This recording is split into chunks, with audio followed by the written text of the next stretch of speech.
My dad yelled at me and said I wasn't important anymore. He didn't want me in our house ever again. My fiancé John backed him up. I left home crying right after finishing high school. My name's Amy. Now I'm 36 years old and work as a farmer. It's been 18 years since I left home. I've spent more time living my own life than I did with my family, and that makes me feel emotional. We used to live in a city. My dad worked in an office and my mom stayed at home. We were a family of 4, including my older brother. My parents always favored my brother because he was the firstborn. He got better food and fancier presents. He'd brag about it and make me feel small. Sometimes I felt really lonely and wished for attention, but my parents never changed, so I stopped trying. The big change in my life happened during the summer of my second year in high school. My brother was busy studying for a tough college entrance exam, hoping to get into a really good university. His practice test scores were bad, so he was always stressed out and took it out on me whenever he could. My parents treated him like he was fragile, being super careful with him, while I got stuck with all the household chores that left me no time to study. Even though I was doing better in school than my brother, they wanted to bring my grades down to make him feel better. It didn't make any sense. Around that time, one of my teachers told me about a program where students could go experience life on a farm for a few days. We'd stay with a family who owned a farm, help with harvesting vegetables, cook together, and just live like country folks for a bit. Despite my family troubles, I decided to join the program. But my dad said, farming is only for people who can't get better jobs, and my mom laughed at me saying, "Are you crazy? You want to do manual labor and get all dirty?" But I didn't listen to them and used my own money to sign up. It was the first time I stood up to my parents, and it turned out to be a great decision. For me, who really wanted love from my family, it was an amazing experience. Working outside in the fresh air of the countryside felt so good, and I finally felt the warmth of a real family. The oldest son in that family, John, was just a year older than me, the same age as my brother. But John was nothing like my brother. He was kind but strong, got along well with his parents, and treated me nicely too. John's parents were really gentle, and even though I was only there for 3 days, I cried a lot when it was time to leave. John's mom cried too, and she said, "You can come back anytime." I promised I would. They said they didn't use their phones much, so I started writing them letters regularly. Before long, John started writing back more often, and it turned into like a diary we shared, and we started dating. It was a pure long-distance relationship without even a single kiss. After my brother didn't get into his first choice university and ended up in a lower-ranked college, it was my turn to apply for college. But my parents wanted me to get a job instead of going to college. They said it was because girls didn't need education, but really, I think they didn't want me to go to a better college than my brother. Since my time on the farm, I dreamed of being a farmer. I could have become one without going to college, but John was in college, so I decided to go too and study a new kind of farming. Even though my parents and brother tried to stop me, I worked hard every day towards my goal. But when I passed the entrance exam for university, my dad got really angry and said, "Are you a girl trying to go to a better college than your brother?" My mom said, "We don't have money to spend on you. Your brother needs it, so you should work and bring money home." My parents' hurtful words left me feeling alone and sad, and after a big fight, I decided to cut ties with him completely. John came to get me from home, and his parents, who were now my in-laws, helped pay for my college. I ended up going to college, and 4 years later, I married John. I didn't speak to my parents or brother during college, but when my in-laws said, we should at least tell them about the wedding, we went to my childhood home for the first time in 4 years. It was summer, after graduation, and a busy time for planting, so we couldn't visit earlier. We all had tanned faces from working outside, but my parents and brother made fun of us. My mom asked, "How old are you now? You must be poor to work outside and get so dark." I felt so embarrassed. "Please stop, Mom," I said quietly, but she didn't listen. My brother smirked and said, "Smart people like me make money with our brains. If you're stuck doing manual labor, it means you're not very smart." I felt sick, and my in-laws' smiles disappeared. My husband spoke up, saying, "We're proud to be farmers, and we work hard." My dad laughed in a mean way and told me, "From now on, you're a stranger to us. You're marrying a farmer who works hard for a living. We're going to pretend you don't exist. Don't come to us for money. We don't want to see you anymore." At 18, I already felt like I didn't belong. so his words didn't surprise me. But it still hurt, especially with my in-laws and John looking at me with sympathy. I cried quietly on the way home, deciding to forget about my family. Time passed quickly, and 18 years went by. The hurt started to fade. I had 2 kids and a busy but happy life. I almost forgot about my parents and brother until a cousin told me my brother was getting married. We were close, and we kept in touch even after I got married. I once sent them rice from our farm, and they liked it, so we stayed in touch and talked on the phone once a month. My cousin mentioned we could catch up at the wedding, my cousin said. But I hadn't heard anything about the wedding from my parents or brother. Well, since we're not talking, I wouldn't know. I heard they're building a new house. I wonder if it's done. It seemed both my parents and brother planned to move after the wedding. My cousin knew about the problems between my parents and me, but they probably assumed I'd still show up at important family events. After the call with my cousin, I impulsively called my mom's cell phone. But all I got was a message saying, "This number is no longer in use." I tried calling my father next, but got the same automated message again. Did they change their numbers? I didn't have my brother's number, so I couldn't call him. With shaky hands, I dialed the landline for our family home, and someone picked up. "Hello." It was my brother. "It's Amy. I heard you're getting married and moving." I started to congratulate him, but he interrupted me. "You don't need to do anything. You, a farmer, a stranger to me, don't call me," he yelled before hanging up. I tried calling him back, but I was already blocked. It was so harsh. No matter how much he disliked me, we were still family. It hurt to be rejected like that. Seeing how upset I was, my husband asked gently, "What's wrong? What happened?" I couldn't hold back my tears as I told him about the conversation. Both my husband and my in-laws were furious, as if it had happened to them. "Your home is here, Amy, your family to us." My mother-in-law comforted me. Her words brought tears to my eyes. I wish she was my real mom. She cared about me more than my own mother did. My father-in-law also reassured me, saying, "You're happy now. That's what matters.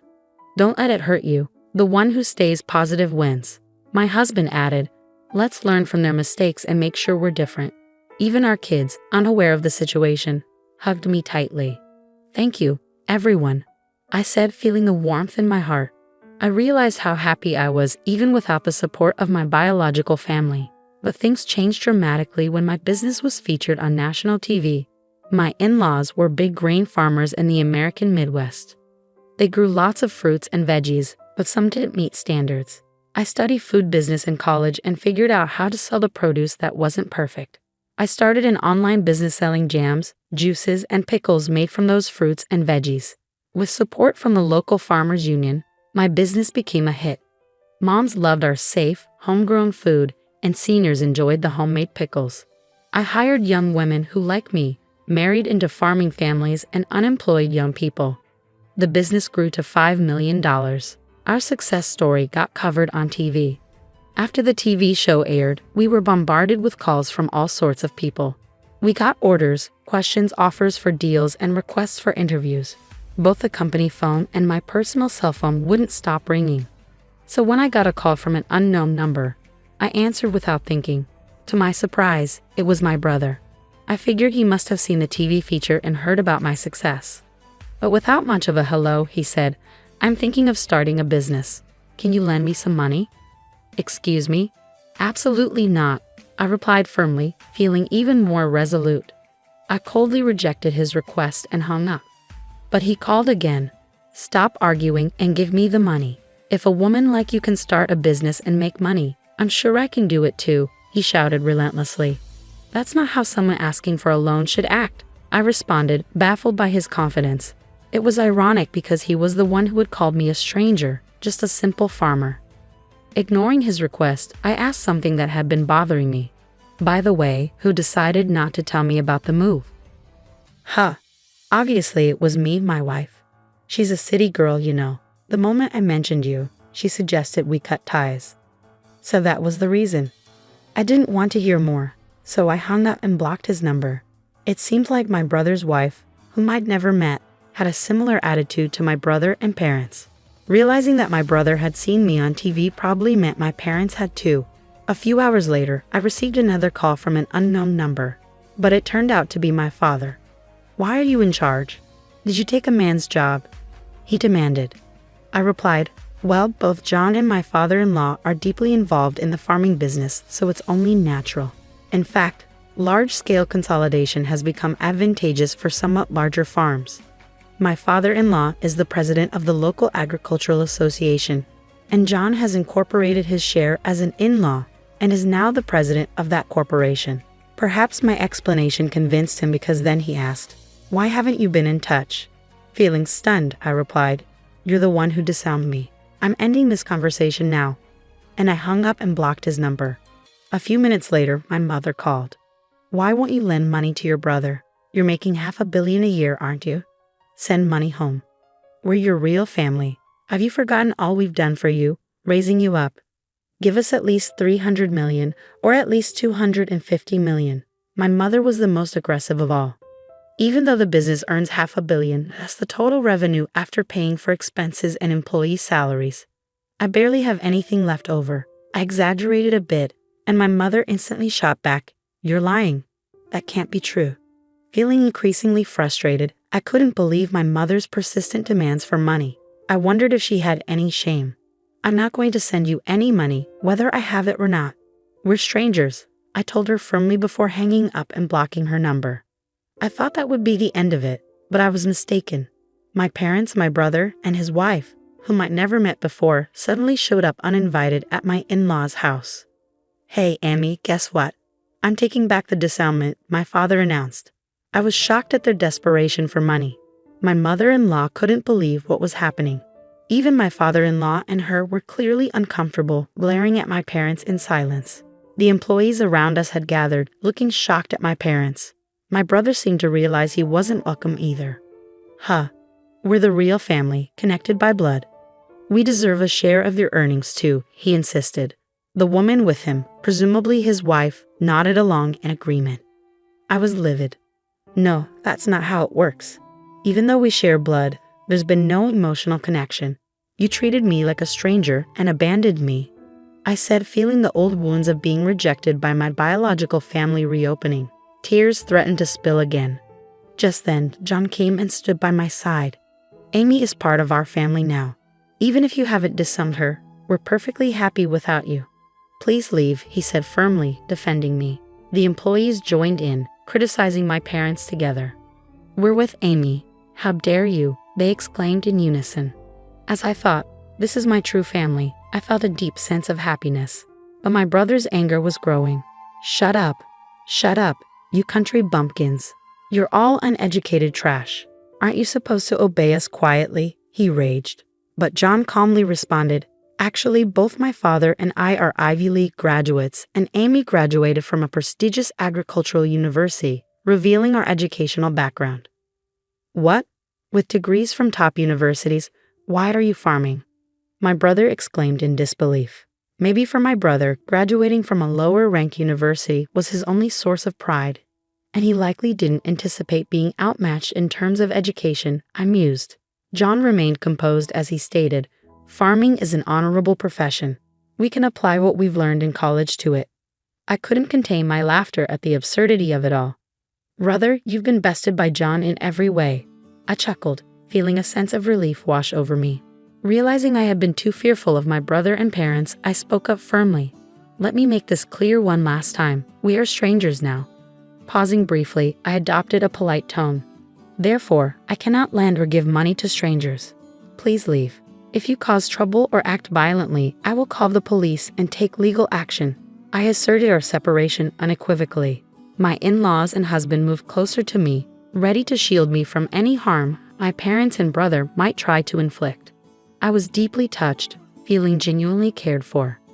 The employees also joined in, shouting at my parents, "Get out of here. Go home." My parents, brother, and sister-in-law left with resentment in their eyes, unable to argue further and only able to retreat. Later, I heard from my cousin that my brother and parents tried to get rich quickly by starting a business with borrowed money instead of asking me. But their arrogance led to a major failure. Now they're on the brink of bankruptcy, but I've cut ties with them, and I have no intention of getting involved anymore. As for me, my work is thriving, and I'm surrounded by my true family. supportive in-laws, a loving husband, and wonderful children. I'll cherish each day, enjoying the happiness of life.